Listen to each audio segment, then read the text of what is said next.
Hello, my fellow comic book collectors. It's Alan, the Comic Collector Geek, and this is a very special Q&A video where I didn't have enough time to record the video. Basically, that's the honest truth. I didn't have enough time to record the Q&A video in order to get it out on time.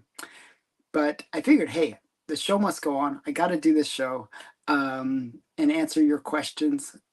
Keep within my normal routine of getting it out at 11:45 on Eastern. And I'm basically going to show you a whole bunch of cool stuff because I got a lot of questions this week, and I'm going to go through the questions and basically answer everyone's questions and show you some pretty cool stuff along the way. So first question comes from Michael, who asked, what makes Golden Age Good Girl art cover more expensive and more desirable than another? So I'm actually going to show you a bunch, well, not a bunch, but a couple Good Girl art covers and kind of explain why they go for more than the others. So we're going to start with, back here, two major ones. Okay, so we got, the first one is Cindy. Now, this is a pretty expensive book, actually, and it's kind of like a typical Good Girl art cover. You got the cute girl, typical cute girl, and, you got kind of this, cute situation. If you think about ones like Archie 50 and this one, they're very similar. You got this kind of innocent situation, cute girl, well-drawn, very focused on the girl. So these kind of covers do really well. Now the artist on this one, I'm not sure who did the art on this one, and it doesn't actually say on the CGC label, but this cover was used a lot by tattooists who put this girl on people's shoulders and stuff like that. So just a very popular cover. Now, this one can go for usually about $1,000 per point, or anywhere from $750 to $1,000 per point. So pretty expensive book. And there's other, Good Girl art covers that don't command as much money. And you probably wonder, why don't they command as much money? They can be just as great, But first is recognition. As I said, tattooists use this as a feature that they put on people's shoulders and stuff like that. So just that notoriety, where people recognize the image or are familiar with the cover, really does play a big role. Now, another thing that plays a big role is who the artist is. And I'll show you an example of that. If you watched yesterday's video, I showed a very big book. I showed this one. And this is Startling Comics number 49. This is considered to be Alex Schomburg's most famous airbrush cover. It's also known as the Bender cover because it has this cool robot, looks like Bender. And you get something like this compared to the Cindy. It's a notable cover. Everyone knows this cover, but also the artist is a very desirable artist.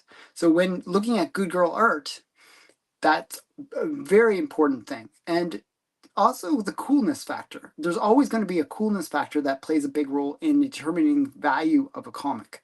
This one has a very cool cover. It's got the Bender cover. It's got girl in bondage as well. That's another big factor for what people consider desirable within Good Girl art genre. So something like this goes for more like $8,000 per point. So just like a different stratosphere of comic. And this one is an expensive book as a result. So you get these different levels of what people desire within the Golden Age. Another thing is scarcity. It plays a big role within the pricing of what is a valuable Good Girl art versus a non-valuable one. Now this one actually, believe it or not, is more common than the Cindy.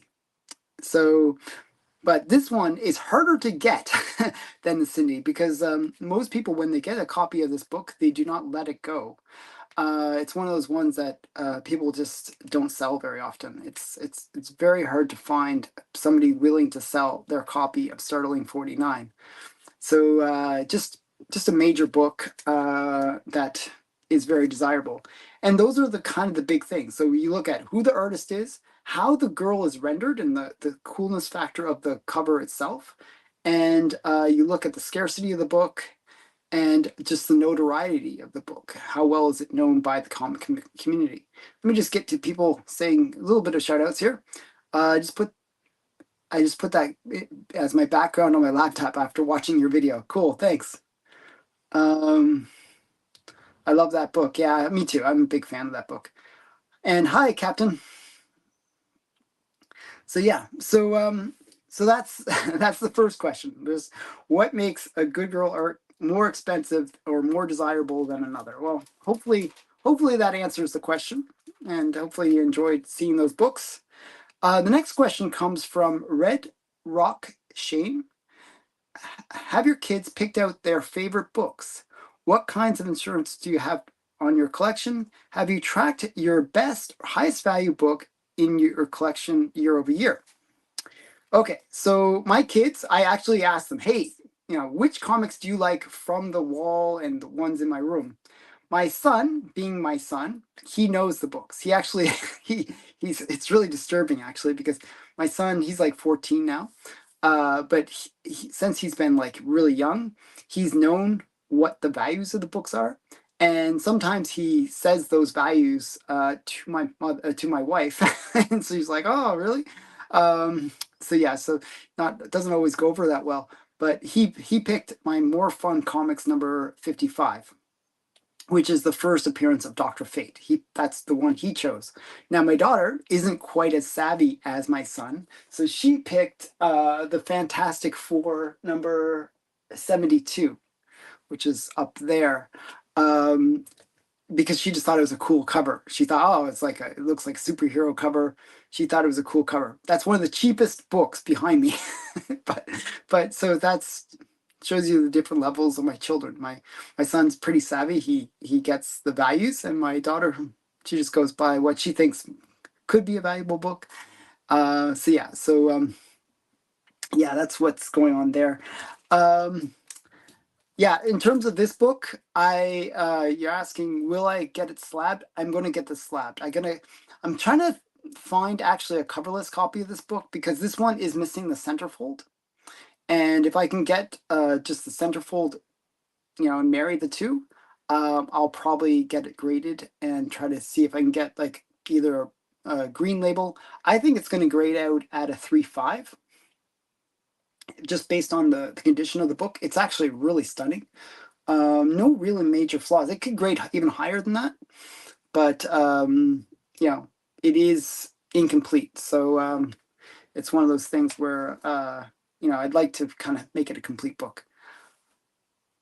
What was the first comic book you ever bought, and do you still have it? Yeah, actually, I showed that recently. It was my Howard the Duck #1. Actually, I showed it on S. Vaughn's channel, where I basically, had a discussion with him on his channel. He interviewed me. I showed my Howard the Duck #1, so I still have it. So, okay, so we're gonna get into the next part of his question. What insurance do I have for my collection? I actually looked into insurance for the collection, and I have like a broker that I've been working with for the last 20 years, something like that, for my insurance. And they said that to insure my collection would be about 72,000 per year. So I'm like, no. I decided not to get special insurance for my comics.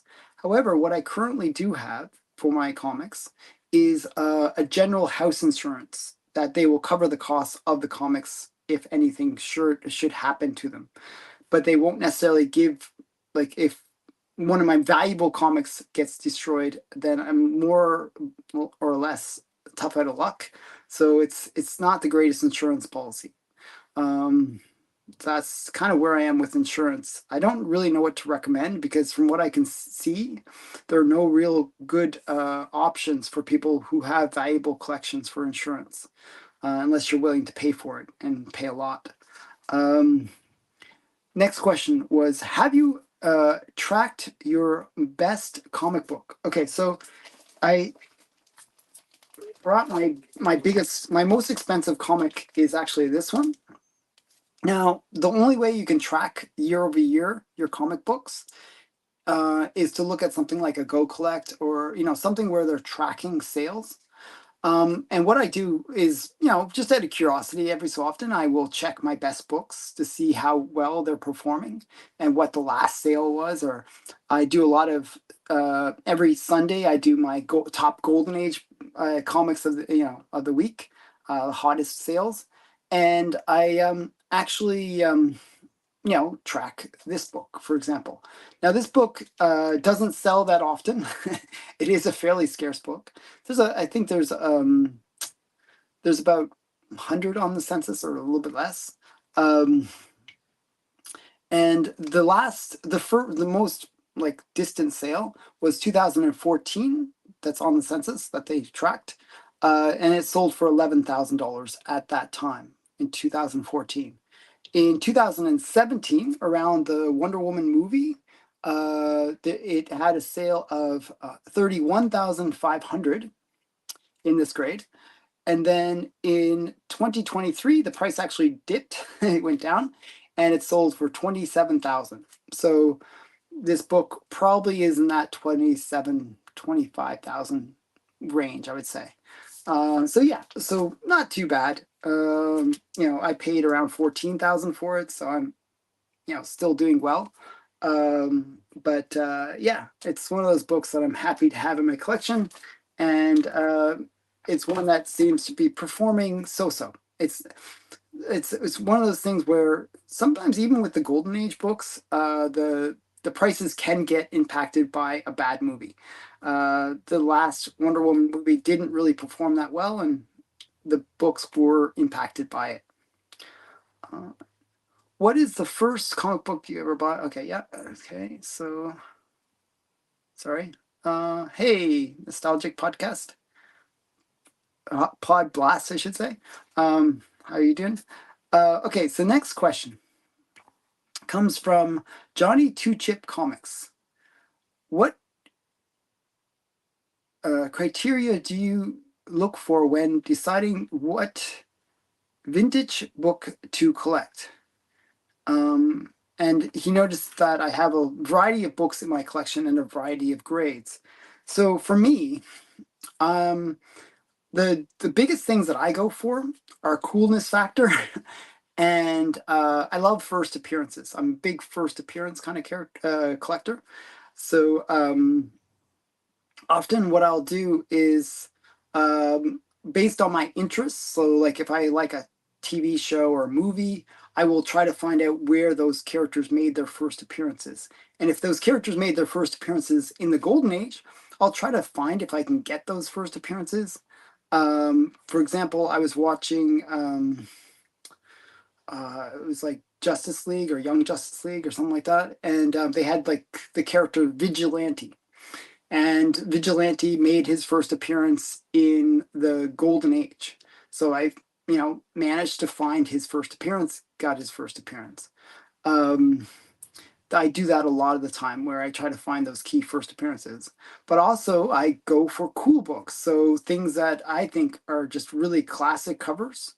Like one of the books that I'm chasing after right now is Chamber of Chills 19, which is the famous glass near the face cover. And I'm just going for that coolness factor. I'm just like, oh, that's a really cool book. It was kind of made very famous by the Misfits, who did it on their album cover. So it's like one of those things. I love historic and iconic covers. So often I'll chase that kind of stuff when I'm looking for vintage comics. So the only problem with doing that is often those books are the most expensive books from the Golden Age. So often what I'll do, just to kind of expand on that, is I'll actually look for books that have those elements, like either first appearances or kind of like what I see as like very cool cover or iconic cover, and I will, but that aren't necessarily on the radar of most people, and I'll pick up those books. So what I was doing was I was looking at titles like, for example, Chamber of Chills. Within the Chamber of Chills title, the Chamber of Chills number 19, that's a big book. It's like $2,000 per point kind of level book, or more even. Uh, I will look at a book like that, and then I'll look within that series, are there any other really cool covers? So that's kind of my way of finding cool things. Or what I'll do is I'll find artists that I like. So I like Matt Baker, L.B. Cole, Alex Schomburg, Basil Wolverton, and all these kind of golden age artists. And I'll look for books that they did the covers of that haven't necessarily become expensive yet. For example, Matt Baker, he did a lot of stuff like The Texan, or a lot of these Western titles, or St. John titles that haven't yet got onto the radar of most collectors. And so I pick up a lot of those books on the cheap, just because I know that they're cool books that eventually will get on the radars of people. And I like them for the collecting. I'm a bit of a completionist. I like collecting the full run of an artist, and I'm also I like looking for good deals, and that's one way to achieve both of those things. Okay, let me just go back here a bit, answer some of the questions that are in the chat. Do you ever resubmit your PGX or CCS slabs to CGC to possibly get a better values? No, I don't. Generally, I don't like wasting money. Well, not wasting. I just don't like spending money on doing CGC or PGX or CBCS submissions at all. Generally, if I have money, I'm going to be using it to buy new books. Probably later in life, though, I will change that philosophy and upgrade or get my books graded, because I have a ton of books that are worthy of grading. I figure I have at least 1,000 to 2,000 raw comics that should be graded. Or I also have like probably I'd say about 50 slabs that could be reslabbed, either because the case is cracked, or they're in a PGX slab and they could be regraded as a CGC slab or whatever. So it's one of those things that I might do in the future, but right now, just for financial reasons, I rather use the money that I have for buying new books. So, do you have signed CGC slab books? Yes, I have actually a box filled with CGC slab books, signed slab books. I have probably about, I would say, 10 to 20 signature series books. So yeah, I have a few.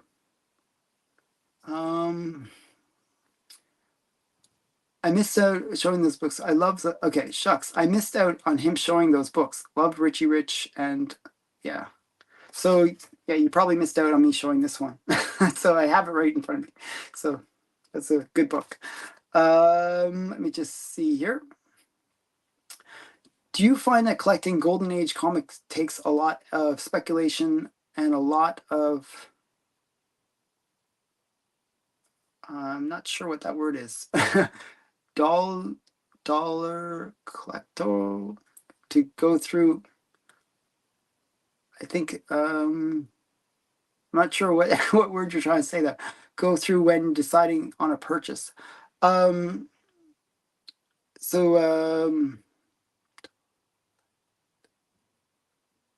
I don't know what word you're trying to say there, but yeah. So does it take a lot of research to figure out what books to buy from the Golden Age? Does it take a lot of money to buy from the Golden Age? Yes and no. So generally, like if you buy modern books, a lot of the time, most modern books right now, I'd say, are cover buys. Like I would say, I'm going to be generous and say 60 to 70% of current books that are bought on the market are bought purely by the cover. Nobody reads the story. Okay.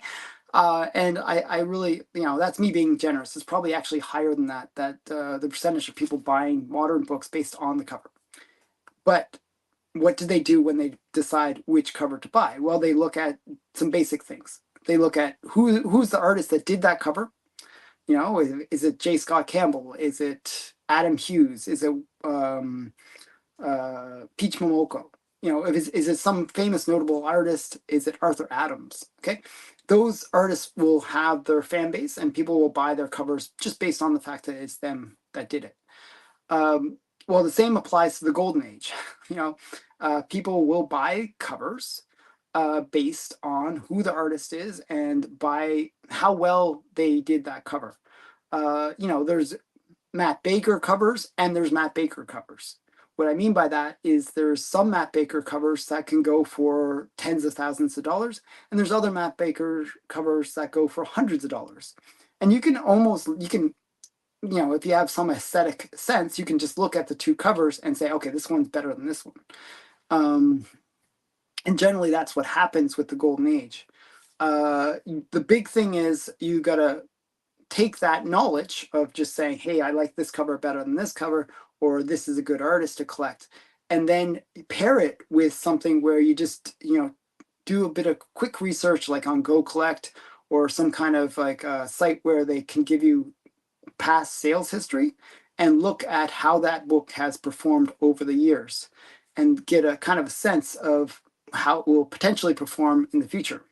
So if you do those few little things, you can pretty much, buy Golden Age with, some certainty that you're going to be buying good stuff. So generally, that's what I do, and that kind of answers one of the questions that somebody asked me here about deciding which books to collect, and those are kind of the things that I do. One sec here. Collect full runs. Okay, Nicholas Cooper. What's the oldest comic book that you have, that you own, and from what year? Do you have comics from the 1800s or the early 1900s? I know that they look different, but there are comics around those times. Yeah, so actually my friend Mark Olroyd gave me a comic from, I think it was like 1914 or something like that. I'm not sure where I put it, but I'd have to find it. But I do have older comic books. Most of the really comic books are from the late 30s, when they actually became what's considered an official comic book. So yeah, so the earlier stuff is comic related, but not necessarily officially like the standard comics that we know of today. But I do have some of that older stuff. I actually have comic books, like where it's actually a book, where it's like a hardcover book. If you actually look behind me, the Donald Duck up there, that's a comic book, but it's from the early 30s. But it's not what we consider a standard comic book today, right? Sometimes Golden Age comics are found in the strangest places. I find them in barns and to seeing stores. Yeah, so yeah, it's you can find sewing stores. Okay, that's what you meant, sewing stores. Good. The spell check on these always drive me crazy. Sewing stores. So yeah, I've seen comics in weird places too. It's one of those things that if you keep your eyes open, you can find comics, and really great comics, in really strange places and actually at great prices.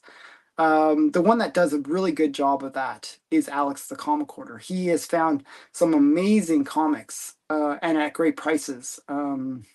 He's done way better than me on that. I haven't been as lucky about finding cool things like that.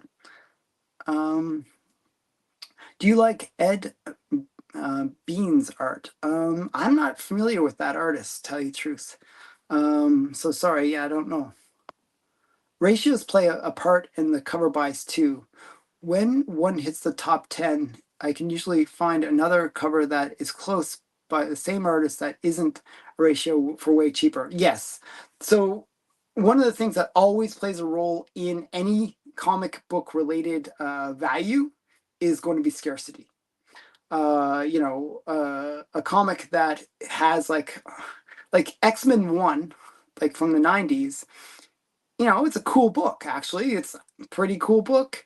It's worthless, but it's a cool book because scarcity does play a role. Like, you print 5 million copies of something and the value isn't going to be there compared to something where it's a ratio variant with maybe a few hundred copies known to exist. So yeah, scarcity always plays a role. You know, and that's something you should always be aware of. I always generally look when I determine whether I'm going to go after a comic or not. I do look at the census. Now, the census is not necessarily an end all be all where you can say, oh, there's only 5 copies on the census, or there's only 1 copy on the census, and therefore it must be really rare. That isn't always the case because sometimes books are just not worth getting graded because they're so inexpensive that people don't bother getting them graded. So therefore the census isn't showing the sheer volume of books out there. But often ratios, you can sort of guess that it's going to be in a smaller percentage. There's going to be a fewer of them available. Let me just see. Do you ever take a chance on a seller who hasn't got a lot of feedback? Yes, but I always am a bit paranoid. So, and there's a lot of fake listings out there nowadays on eBay. So what I'll do is I'll do a bit of due diligence. There's a scam that I see that's really, really common right now, where they will list a really great book and really high grade. And there's so many, like usually the person will have 0 feedback, and they will also link out to a website where you can get the same book even cheaper. Uh, those are usually red flags that this is not a real listing. And often you can find those same listings that they've either stolen from Heritage or My Comic Shop or somewhere else. So you got to be really careful, especially buying some more of the major books. Fortunately, with eBay, you have double protection because usually you get protection from eBay itself and you get protection from PayPal. But generally, you got to be really careful when buying books. And I try to make sure that the seller is legit. Who's your favorite X-Men member? So probably Wolverine. I kind of relate to him. I always feel like, whenever I go to a meeting or something like that, I always kind of think of powering up like Wolverine and like with the claws coming out. I always think about that. So I kind of relate to Wolverine. I always thought he was a cool character. So he's kind of my favorite X-Men character. So yeah, so I go with Wolverine. Also like Quicksilver is another one I really like. Will the comic book man on eBay sometimes, well, okay, yeah.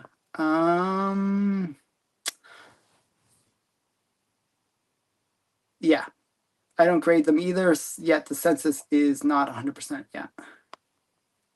Okay, so let me get back to the questions on this list. Okay, the next question is from Jennifer Smith. Do you prefer first appearances or first appearances or first cover appearances for books to collect? And for example, she names 3 characters: that Miss Masque, Mystic of the Moon, and Princess Pantha. So those are all Golden Age characters that I just happen to have their first appearances and first cover appearances. So let me just bring out these books. So, okay, so we got this situation. This is a really common situation, especially with CGC, where nowadays we're getting our books slabbed. We got the book on the wall. We're like, oh, that's so cool. It's the first appearance of XYZ character. But that slab that's on the wall, that slab doesn't have the character on the cover. And it's all slabbed. You can't see what the character looks like. You don't know what the character looks like based on that slab. Do you prefer that, which is a first appearance and it's a cool book? Like All-Star 8 is the first appearance of Wonder Woman, but she's not on the cover. It's not a cool cover. Or do you prefer Sensation 1, for example? So that's a big thing, especially with the slabbing. It's really nice to be able to see that character's first cover appearance. Well, with the three that she mentioned, I'm going to show you their first appearance and first cover appearance. So we'll go into Miss Masque first. So Miss Masque made her first appearance in this book, which is Exciting Comics number 51. And it's a great Alex Schomburg cover, but Miss Masque is not on the cover. But this is Miss Masque's first appearance, and it's a cool book. So it's cool to have this book in my collection, just because I do like Miss Masque, but it's not her first cover appearance. Okay, here's her first cover appearance. This is Exciting Comics number 53. It's a really great Miss Masque cover. It's her old costume. She later gets a more sexy costume. But they actually, in the modern era, they reuse this costume, which is kind of interesting. So Miss Masque is a character that I really love, and I like seeing her on the cover. Now, generally what I'll do is when I display these books in my comic room, I'll actually display them next to each other. So I get the best of both worlds, where I have the first appearance and the first cover appearance. Generally, I will prefer the first appearances. I'll chase after the first appearance first. Because I do like to get that historical element of having the first appearance, but I do love seeing them on the cover for the first time. So I go after both. Okay, so that's Miss Masque. The next one is Mysta of the Moon. Now, Mysta of the Moon made her first appearance in Planet Comics number 35. Actually, a really great cover. Too bad Mysta is not on the cover, but it's still a great cover. This book actually commands pretty big money just because it is a cool cover. It's a headlight cover. It's just one that's a bit sexy. I believe it's Lily Renee that did the cover, who's a famous artist from the Golden Age. And she is known for her sexy female artwork. So this one goes for pretty big money. Actually goes for more than Mysta's first cover appearance, which is in this book. So this is Mysta. That's what Mysta looks like. This is Mysta's first cover appearance. Both are great covers. I actually prefer Planet 35, but still it's great to see her on the cover. So again, I try to pair them where I show both on whenever I display them. So I really love this cover, actually, and I love the fact that I have her first cover appearance and her first appearance. Both books were actually pretty hard to get, to tell you the truth. Okay, and the last one was Princess Pantha. Now, Princess Pantha is one of those ones where her first appearance is actually a fairly affordable book compared to her first cover appearance. So I actually have a high grade first appearance of her. This is her first appearance. Now, her first appearance is on a cover by Alex Schomburg. However, it's a Schomburg that's not the greatest. It's like weird perspective going on. It's just not a great cover. It's just not a good one overall. But this is Princess Pantha's first first appearance, I should say. This is Thrilling Comics number 56. Thrilling Comics number 56. And then Princess Pantha, who's actually a very well-known character from the Golden Age. She made her first cover appearance, another Alex Schomburg cover, in Thrilling Comics number 58. This is where she made her first cover appearance. Not a bad cover appearance. There's actually better cover appearances of her. So this one actually doesn't really command that much money either. One that does better, and I just want to show it just because even though that's her first cover appearance, it doesn't actually command as much money as later issues of her. So this is Thrilling Comics 64. This is an airbrushed cover by Alex Schomburg. And it's just a much more sexy and classy, well, classic cover. You know, you got the snake, it's wrapped around her, so it's a bit of a bondage thing going on. And it's just a nice airbrush cover. It's just a better cover overall. So people generally gravitate to this book. So this is one of those ones that commands a bit more money than her first cover appearance. So it's one of those things where that's one of the disadvantages with first cover appearances. They can generally, if they're not a great first cover, you know, it can actually not do as well as you might expect. But generally, people do collect their first appearance and their first cover appearance. But also people go for that cool cover. A good example of that is actually Doctor Strange. His first cover appearance is like in um, oh, what's it called? What am I forgetting? Strange Tales. I think it's 115, I believe, where it's just like a little head at the bottom of the page, of the cover. And that book generally doesn't really go for that much, even though it is his first cover appearance. Generally, people go for, I think it's Fantastic Four, and I forget what number it is, but I think it's Fantastic Four 27. Don't quote me on that. I think it's in that era where you see Doctor Strange in full and he's in green for some reason. That cover goes for a lot more than his actual first cover appearance. Another one that's like that is Venom, where the first time you see Venom on the cover, he's just like a floating head. And then there's a later cover which has him in full Venom form, and that goes for more money. So that's the problem with first cover appearances, that they sometimes can be a little bit underwhelming, even though it is their first cover appearance. So generally, it's safest to go after that first appearance, if that makes any sense for a very long way of saying that, but hopefully that makes sense. Okay, so next question comes from Candlestick Cinema. What kind of boxes do you use for new comics? Okay, so I use BCW. So this is just one that I bought recently. It's empty right now. But this one I just thought was cool because it's like, something is killing the children. And I thought it was just a cool box. So you basically use BCW boxes for my comics. They're good boxes. They're nice height. They're not as tall as some of the other boxes, and they fit well into my shelves. So I use BCW. I find that they're a nice sturdy box, and they go together well.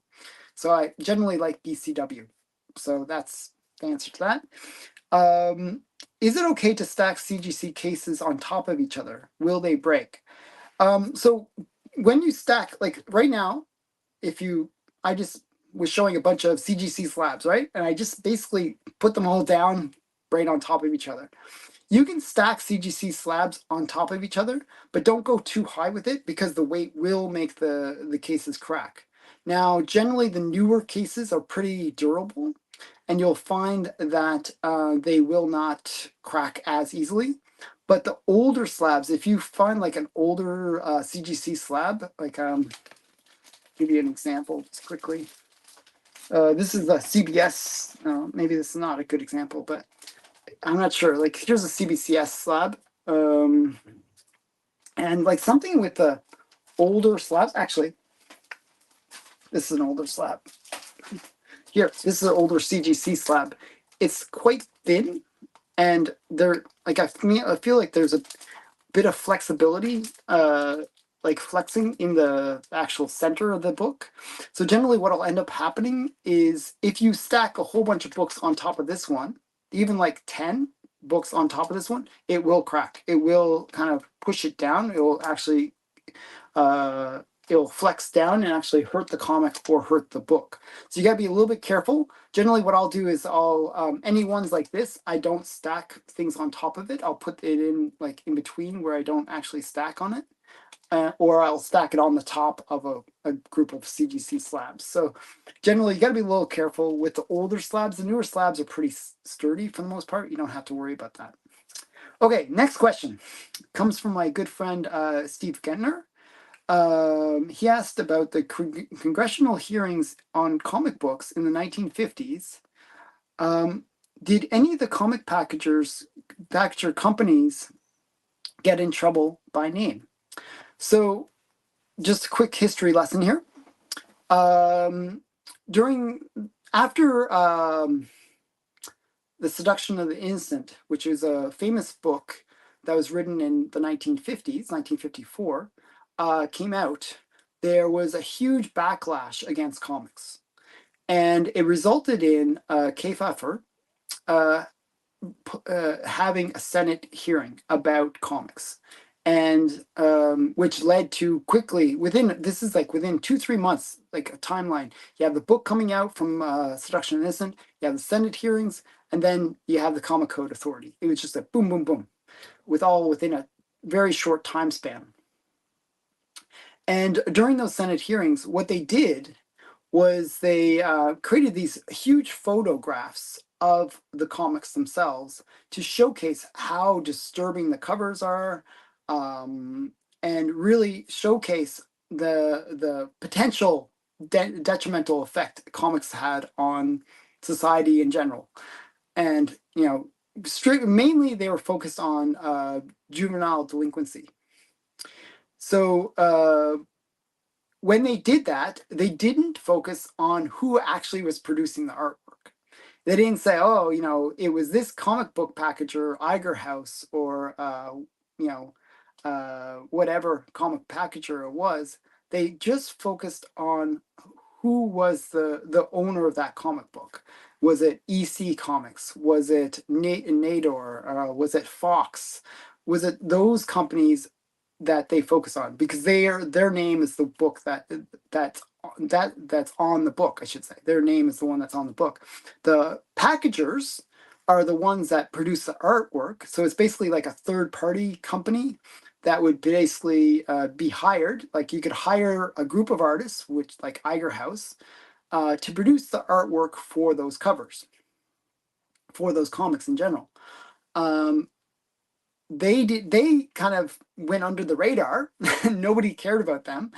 They focused on the actual companies that released the comics. So even though it was Iger House or one of these other kind of packagers that did the work for EC Comics, it was EC Comics that got the backlash, not the packager. So often what happened with the packagers after the Comic Code Authority came into play was they did get hurt by it, because we had a situation where before the Comic Code Authority and during the golden age of comics, there was about 2,000 different publishers of comics. There was just this massive number of comic publishers in the industry. After the Comic Code Authority came into play, that number got dwindled down to 200 publishers, pretty much overnight. The number of comic companies disappeared. Just a huge number of disappeared. Like only 10% survived. Brutal situation. So if you're a packaging company, which basically produces artwork and content for other companies, all of a sudden the number of places where you can sell your artwork and your material has been diminished. And really, comics in general had been really weakened after the Comic Code Authority was put into play. They just weren't getting the massive sales that they experienced during the Golden Age. Like, what people don't realize about the Golden Age is you compare the Golden Age to the 90s in terms of the volume of books being produced. It's day and night. Even the 90s, which we always considered like the massive boom of comics, was like the 1990s, where you get print runs of 5 million or something crazy like that. Well, during the Golden Age, you had most comics with print runs of 1 million comics. Like, it was not that uncommon. Some books like Superman 1 might have 2 million being produced. So just a massive amount of books being produced. And all of a sudden that had dried up, and you get into the Silver Age, and things were just not to the same scale as they were in the Golden Age. So when anyone would be affected by that. Comic book packagers, which are these companies that produce comics for other companies, still exist even to today. There's these companies that will produce all the content and all the artwork for modern comic book companies. So they kind of went under the radar. They didn't get blamed directly, which is a nice, good thing. So let me just get into some of the questions on the chat here.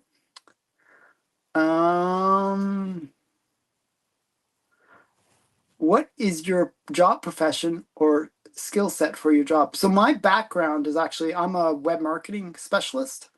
I own a digital marketing agency, so I'm an SEO specialist. So I'm good at SEO. Like, if you ever need a website to rank at the top of Google, that's me. I'm good at that. I'm really good at getting sites ranked. So if you ever need somebody to do that, you can reach out to me and I'll help you out with SEO. So yeah, that's my skill set.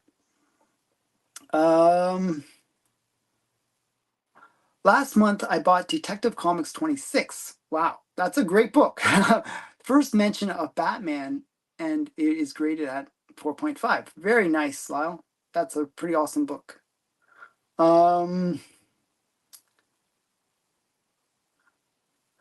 Excellent knowledge you have about comic book history. Thank you. Okay, let me just try to get caught up with the chat here. All my nephews and nieces are into manga and comics. Yeah, yeah. So I find that manga is where most people's attention is nowadays, and there's a really good reason for that. Actually, beyond just the quality of the story for manga is being, is better than what's currently in comics. Um, if you think about it, what brought people back into collecting comics, even for us, like within our generation, was the MCU. It was like really big movies that were just, just like Avengers and Spider-Man and like Infinity War. All these really big movies excited the comic book industry and brought people back into collecting comics. Well, right now those movies aren't doing so well. And what we have is, if you go to Netflix or if you go to pretty much most of these streaming services, the shows that are really, really popular are manga series. And so people are watching manga and they're like, oh, what's the first? I'd love to read the story behind those books, those stories that are in the show. So a lot of people will gravitate to the manga just because they want to get the stories that they're watching on those streaming services. So a lot of the time, that's what's happening. It's the same thing. It's just that the best stories right now are coming from manga rather than comics. I'm afraid after a couple of decades, the younger generation won't appreciate the golden age of comics that much. I don't think that's the case. I'm actually surprised by how many really young collectors are going into golden age. As I was just saying, like, modern comics, for the most part, the stories aren't the best. The artwork isn't necessarily the best either. There are exceptions to that, of course. I mentioned earlier some of the exceptions to that.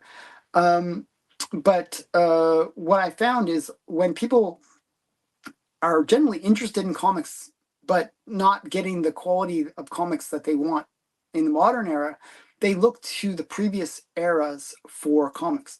And generally what will happen is people will start collecting like Copper Age, and then they'll get interested in, oh, let's go back a little bit further, collect into the Bronze Age. And then they are like, oh, but where did that story first come out?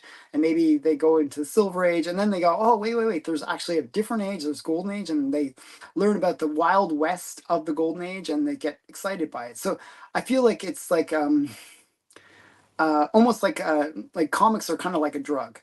You need a harder and harder hit each time, and each of the ages kind of provide that, where you get kind of like more into it. So I actually do believe that Golden Age comics will always be popular.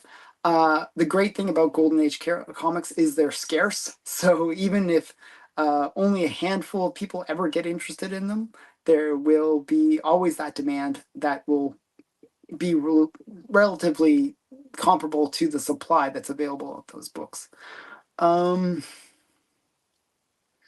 I collect any original comic book artwork? Not really that much. I have a bit, but I don't have a massive collection of original artwork. I do like it. Actually, I'm getting some in the mail soon, actually, some original comic book artwork. But for the most part, it's really expensive, and I've been preferring to pick up the actual comics. The boom created so many new collectors. I'm hoping that most of them stay in the hobby and gravitate to the Golden Age collection. I hope so too. That's part of the reason for this channel is I try to encourage people to embrace the Golden Age, that it is not something to be scared of, that there's lots of affordable books from the Golden Age, that it is a pretty cool age of comics. Okay, so expensive paper, great name. I'm collecting Silver Age now, but I'm slowly grabbing Golden Age stuff. Yeah, actually, right now is the time to buy Silver Age. Like I'm saying all the stuff about Golden Age, but right now, if you're gonna buy any comics, buy Silver Age. Because right now Silver Age comics are undervalued. I would say right now the price is corrected on them, and it's overcorrected. And basically, what you have is it's a really good time to be a buyer of Silver Age. Um, uh, it's like the Platinum Age, rare, scarce, but collectible. Yes, I agree. Hey, Epoch. How do you decide which Golden Age books to grade? As you know, Golden Age collection, if fairly new and small, I'm trying to decide should I grade or not. Again, for me, I don't necessarily get books graded unless a couple of things. One, I really want to protect that book. I feel like it needs to be protected. Like I was showing my copy of this one. I really think this needs to get graded just to protect it so that it's like, not going to get any damage. So that's one that I'd say, hey, if you have a good, strong book that should be graded, get it graded. If you have one that has a really great cover, get it graded, just to be on the safe side. It's really about protecting the book, ultimately.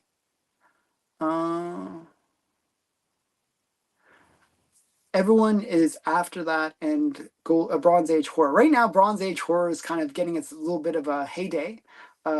People are starting to chase it. There's been a lot of channels that have been talking about Bronze Age horror, which is kind of funny. Very late in the game because there's Bronze Age horror was not really that unknown. It was like something that was out there for a while.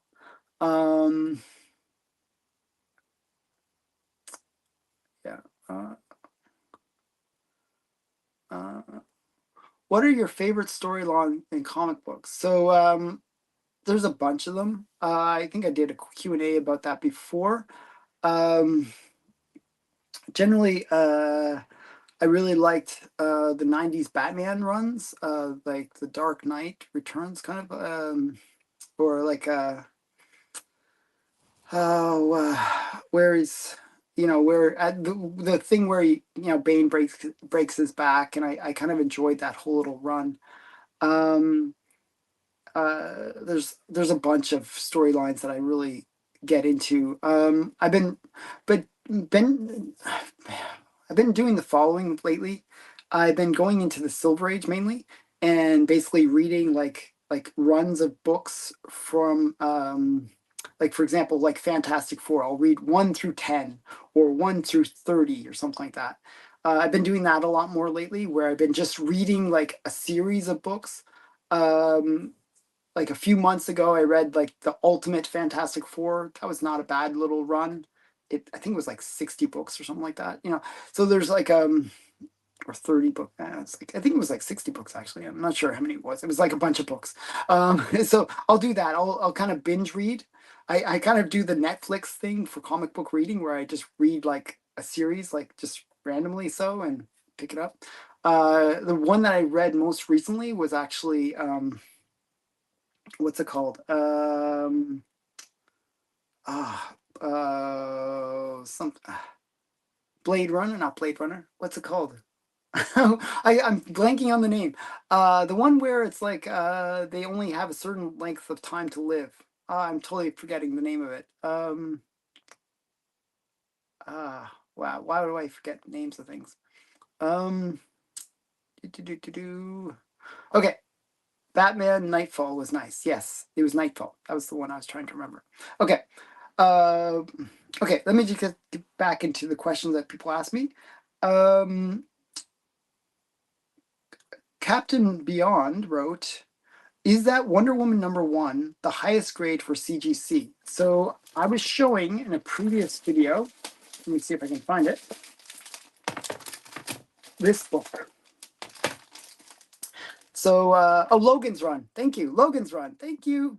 I was trying to remember Logan's Run. So yes, I just read that recently. If you read the Logan's Run, there's actually the first is it Galactus? First Galactus or first Thanos? The Thanos. The first Thanos story is in that first solo Thanos story. It's just like a separate story in there. But the Logan's Run part, when it's the movie, the actual book and movie part, it's good. When they kind of go out of that, it's kind of weak. And the series soon ends, even though it ends on a cliffhanger where you're not sure what's going to happen. So I don't know. It just, I thought the part where it was the actual movie part, I thought was good. Okay, so this is my Wonder Woman 1. It is a restored grade, actually, but it's a 7.5, quite high grade. But this is not the highest grade book for Wonder Woman 1. Wonder Woman 1 actually has almost 200 copies on the CGC census. It has 198 on the CGC census. The highest graded Wonder Woman 1 is a 9.4, and there's only one copy known to exist of a 9.4. There's also 191. There's 4 8.5s, 10 8.0s, and 8 7.5s. That's the top of the census for these Wonder Woman 1s. Okay, K. Munin asked, are there any known Golden Age comics or pulps that have 0 remaining copies? So I actually looked into this a bunch of times, and I still can't find any comics that they know were printed, but have no known copies left. So for the most part, pretty much any comic that was printed, they have found copies of it out there. A good example of that is if you look at the Gerber photo journal, there are what's called blank issues. For example, where they just don't have the cover for it because they couldn't find a cover for it, and a lot of those are Gerber scarce, or like Gerber like 11s or something like that, where it's like one copy known to exist. A lot of those books they found later. Like I actually have one that's one of those blank in the photo journal. And it's like Power Comics 3, I think it is, where it's like the guy and he's smashing Hitler and Hirohito together. So those books generally have been found. So a lot of the books that were considered non-existent have been found. So it's one of those things where I haven't found any where they just said, none of these exist. We don't know of any that exist. So far, people have found them. And last question comes from Curtis Cameron. Oh, actually, 2 more questions. Can you show your copy of Eerie #1? Okay, so I'm going to show my copy of, this is Eerie #1. Okay, so this is actually a pretty cool book. This is from Warren Publishing. Now, Warren Publishing, for those people that are not familiar, is the company that first produced Vampirella. And basically, they started out with a comic called, well, the first magazine that they produced was a magazine called After Hours. And in issue #4, After Hours was like an adult magazine. And basically what happened was people that read this magazine didn't really get it. It didn't have the success of Playboy or these other ones that it was trying to mimic. However, it was a team up between Forrest J. Ackerman and James Warren that produced this After Hours magazine. And in issue #4, Forrest J. Ackerman basically said, hey, I'm really interested in sci-fi and horror and all this stuff. Can I put like have just a section in the magazine about that? And that did really well. That did really well.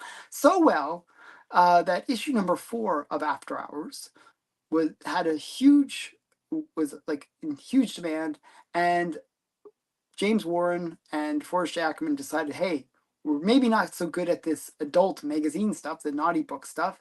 Let's just make a monster magazine. So they created a monster magazine called Famous Monsters. And that was in 1958. Okay. Now, fast forward a few years, Famous Monsters is doing extremely well. Very popular magazine. They decided, hey, let's go further with it. Let's do our own kind of version of EC comics. And they decided that wouldn't it be cool, the licensing rights for the word Eerie as a title had lapsed. The original owner of Eerie as a title had given up those rights. So they needed to get those rights as soon as possible so that they could basically produce a magazine with that Eerie title. So they basically whipped up this little comic in order to get the licensing rights to, or the publishing rights to Eerie, so that they could, kind of prevent other companies from using Eerie as their title.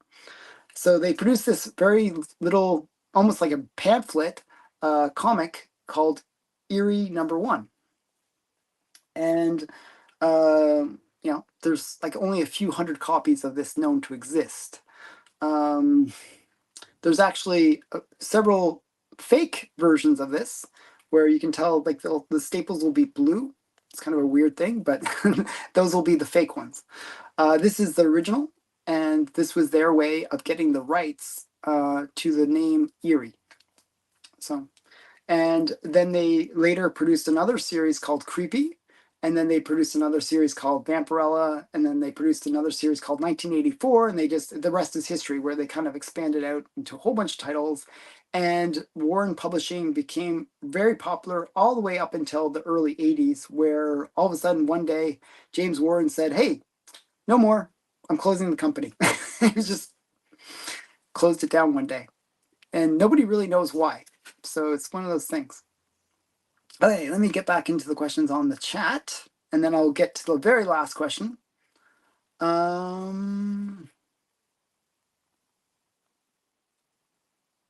Who's your favorite colorist?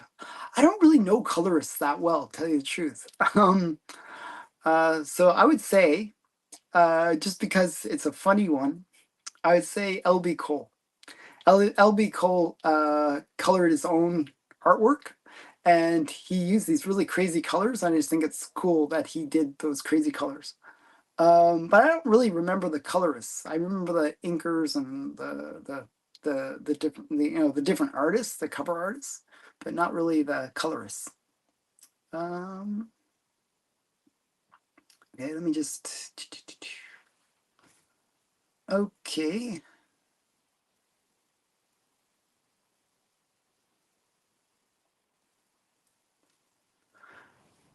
Have you ever thought about possibilities like floods, fires, earthquakes, and or robberies? I've been thinking of how I can make my comic book rooms safe from them, all fireproof, flood-proof, and robbery-proof. I actually always wanted to like kind of like have like a shell around my book room that was like kind of like a fireproof casing for my comic book room, and like maybe some kind of like almost reinforced door that has like a special lock or combination lock. I never did that, but it was something I always wanted. But yeah, it's probably too expensive to do, but it'd be a cool thing to have, like to where you know that your comic room is safe. It is something that I'm always concerned about, especially fires or floods. Yeah, a comic book bunker, basically. Yeah, it is something that I'd be worried about. I'm always paranoid about my comics. Um, the funny thing is, floods, like water damage, is probably the most common thing that people have to worry about. But one of the other common things that can happen is with two big things actually that are more subtle that you have to actually be more worried about than any of those things and robberies and all that kind of stuff is actually UV light. So light that actually fades your comics. That's a huge problem. Another big problem is bugs. You know, bugs can eat away your comics. And actually, I'm more paranoid about bugs than I am about robberies or fires or floods or anything like that. I'm really paranoid about bugs getting into my comics. So, you know, it's one of those things you have to be really careful about. Actually, one of the things that I do is we have silverfish in the house. And there's actually, I have next to my comics bowls with this, I forget what it is, but it's some liquid that repels the silverfish. So there's no silverfish in this room, for example. So I'm always paranoid about bugs more than anything because I feel like, you know, they're going to be like munching away on my comics. But the other big thing that you have to watch out for is humidity, and make sure that your humidity level is at the right level. Those are the big things that you have to watch out for. Does anyone out there have insurance on their comics? How expensive is it?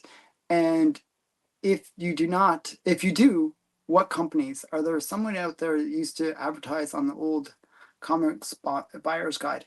Yeah, so I was looking into insurance for my comics. Actually answered that as an earlier question. And it really, it really didn't go anywhere because my insurer basically said to get insurance was over $70,000 per year, and yeah, I just didn't find a better insurance option. So what I use is just my house insurance to insurance and provide coverage for my comics. So Lyle has insurance. And Lyle, you can tell us how much you pay for your insurance and how much coverage does it provide? That'd be my questions to you. But the last question on my list is, what covers do you have for car enthusiasts? So that was the last question. It's about car-related covers for comics. Believe it or not, I don't really have that many great car covers. But one of the ones that I do have, and actually I have one behind me as well, but one of the ones that I do have, and it's actually a pretty cool comic, is The Funnies. And this is just whenever I think of cars and, you know, cars in general, I think about classic cars or like vintage cars because I love history. I'm a big history buff. So I like these old kind of like style cars. Actually, when I think of this one, I always think of Archie's car. It's kind of a jalopy. And this is kind of reminds me of that as well. So this is the only really good car cover that I have. There are some Batman good car covers, and Ghost Rider, the modern one where he's like in a car, has some pretty good car covers. But I really don't know of any good car covers in my collection, to tell you the truth. But I do have one behind me. Where is it? One of the Torchies is a good car cover. Where is it? I don't even know where it is. Okay, there's a Torchy that's a really cool car cover where it's like it says just married, and the guy in the car is looking at Torchy rather than his wife. And that's a cool car cover, but it's more the girl art cover. Where is it? I don't see it behind me. Okay, it's somewhere back there. I don't know where it is. But your Car Friday challenge video from last year will have some good examples. Yeah, so I put a few good examples on that video. Actually, that was a challenge for me in terms of finding covers that were good car covers. I really didn't have that many good ones. A lot of the people that responded to my car cover challenge actually did a better job. And so what I'd recommend is look at the hashtag car covers, and you'll see some really good car cover comics. Yeah, so those are all the questions for this week. It was actually a pretty long list of questions. I hope you enjoyed this video. Um, and thanks for joining me on a live version of doing my Q&A, which is rare that I ever do this live. Generally, I try to record them beforehand. I just had I was in a meeting yesterday, and I didn't even get home until 12:30 at night. I was out pretty much all day yesterday. But that's generally my life. I work really long hours, and I just didn't have a chance to record today's video. So I figured, hey, I'll do it as a live stream. It'll be really fun. People will enjoy it. And I'm glad that live is always the best. Yeah, I hope you guys had fun. Um, and I hope you enjoyed the answers that I gave. It's always a challenge trying to get these videos out every day. And I just want to quickly tell you guys what to expect this week. There's some more cool comics coming out in the next unboxing video. Friday's cover challenge is a new theme. It's not like 90s or 2000s or anything like that. It's a new challenge altogether. It's more back to the old school challenges that I do, where it's like, find a cover with some random thing on it. Saturday's video is going to be a really cool interview with Dan Parent. That's a really good interview. You've got to watch that. And Sunday's video is my Friday, not my Sunday hottest Golden Age comics of the week. So check that out. If you haven't subscribed to the channel, please subscribe to the channel. And one last thing is, I'm up for a CBCA awards where this channel has been nominated for best unboxing videos. Please look in the link in the description of this video. There's a link to the CBCA awards where you can vote for me. And if you can vote for me, I'd really appreciate it. Just vote for me, please. I really want to win that award.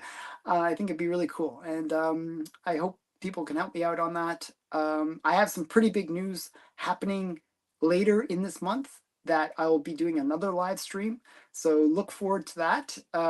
It's big news, like really big news. And I will be telling you guys to watch that. I prefer the random ones. I struggled the last few weeks. Yeah, see, the random ones will be a little bit more fun, I think. I just wanted to do the reason I did the challenges that I did recently, where it was like the top Golden Age, top Silver Age, top Bronze Age, was normally I have a series that I do once a year where I show my top books in my collection. I just didn't have the time to do that and the cover challenge, so I kind of mixed the two together. That's the reasoning behind it. So it was me being a little bit lazy and trying to get that content out, but at the same time, also do the cover challenges. Another thing, the reason I kind of did the cover challenges the way I did in the last little while was I really wanted to encourage the general public to produce more videos and get involved in my cover challenges. And that's why I was doing tag videos where I was basically shouting out specific channels to say, hey, look, show me your best books. Come on, participate in this challenge. And recently I did my top 10 Golden Age comics, which was last Friday. And I put a challenge out there to several channels, Night Tiger Comics and Automatic Comics, and both of them accepted the challenge and did videos. So I recommend, if you haven't already, check out Automatic Comics Top 10 Golden Age Comics. Amazing collection. He shows some really big books. And then check out Night Tiger's Top 10 response to my my challenge. They did a really amazing job, both of them. So definitely check them out. And again, thanks everyone for watching. I really appreciate it. I'm impressed that so many people stayed this long and watched me babble about comics. Yeah, thank you guys. Bye for now.